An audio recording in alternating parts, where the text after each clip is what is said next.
आजच्या मार्केटमध्ये एकाच दिवशी इन्व्हेस्टरसाठी मोठ्या कमाईची संधी आणि मोठे क्वार्टर फोर रिझल्ट. पण सर्वात मोठा प्रश्न, भारतीय मार्केट अजूनही स्ट्रॉंग आहे का, की आता करेक्शनची सुरुवात आहे? नमस्कार मित्रांनो, बाजार तडकामध्ये आपलं मनापासून स्वागत आहे. तुम्ही पाहत आहात आपला चॅनल आणि आज आपण पाहणार आहोत भारतीय स्टॉक मार्केटमधील सर्वात मोठ्या बिझनेस आणि क्वार्टर फोर रिझल्ट. तर चला सुरुवात करूया. एंटरटेनमेंट सेक्टरमधील मोठी बातमी म्हणजे पीव्हीआर आयनॉक्सने क्वार्टर फोर फायनान्शियल सर्व्हिस मध्ये जबरदस्त कमबॅक केला आहे. मागील वर्षी कंपनी तोट्यात होती, पण यावेळी कंपनीने 187 कोटीचा प्रॉफिट नोंदवला आहे. रेव्हेन्यू मध्ये 26% ग्रोथ झाली असून 1430 कोटीवर पोहोचला आहे. बिग बजेट मूव्ही मुले पीव्हीआर आयनॉक्स मध्ये मोठी वाढ दिसली. आता पॉवर सेक्टर कडे वळूया. JSW एनर्जीने क्वार्टर फोर मध्ये दमदार निकाल जाहीर केले आहे. कंपनीचा प्रॉफिट 38% वाढून 574 कोटीवर पोहोचला आहे. रेव्हेन्यू मध्ये तब्बल 41% ग्रोथ झाली आहे.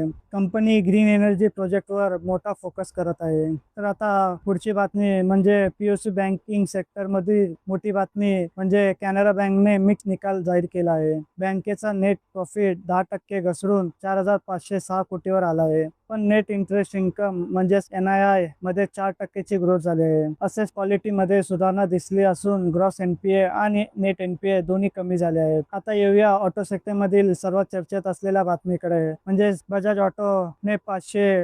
ऑटोने 5633 कोटीचा शेअर बायबॅक जाहीर केला आहे. कंपनी 12,000 प्रति शेअर या प्राइसवर शेअर्स बायबॅक करणार आहे. हा प्राइस मार्केट प्राइस पेक्षा प्रीमियम वर आहे. यामुळे रिटेल इन्व्हेस्टर मध्ये मोठी एक्साइटमेंट दिसत आहे. सेबीनुसार बायबॅक मधील 15% हिस्सा स्मॉल शेअर होल्डर साठी रिझर्व्ह असतो. यामुळे रिटेल इन्व्हेस्टरचा ऍक्सेप्टेशन रेशो चांगला राहण्याची शक्यता अनालिस्ट व्यक्त करत आहे. त्याचबरोबर कंपनीने ₹150चा फायनल डिव्हिडंड देखील जाहीर केला आहे. आता पुढची बातमी म्हणजे म्युच्युअल फंड इन्व्हेस्टर साठी मोठी बातमी. AMFI च्या ताज्या डाटानुसार SIP इन्फ्लो मध्ये थोडी घट दिसली आहे. एप्रिल महिन्यात SIP इन्फ्लो 3% कमी होऊन 31,115 कोटीवर आले आहेत. इक्विटी म्युच्युअल फंड इन्फ्लो देखील 5% कमी होऊन 38,440 कोटीवर आले आहे. पण इथे एक महत्वाची गोष्ट लक्षात घेण्यासारखी आहे की मिड कॅप आणि स्मॉल कॅप फंड मध्ये अजूनही रेकॉर्ड इन्फ्लो दिसत आहे. तर मित्रांनो,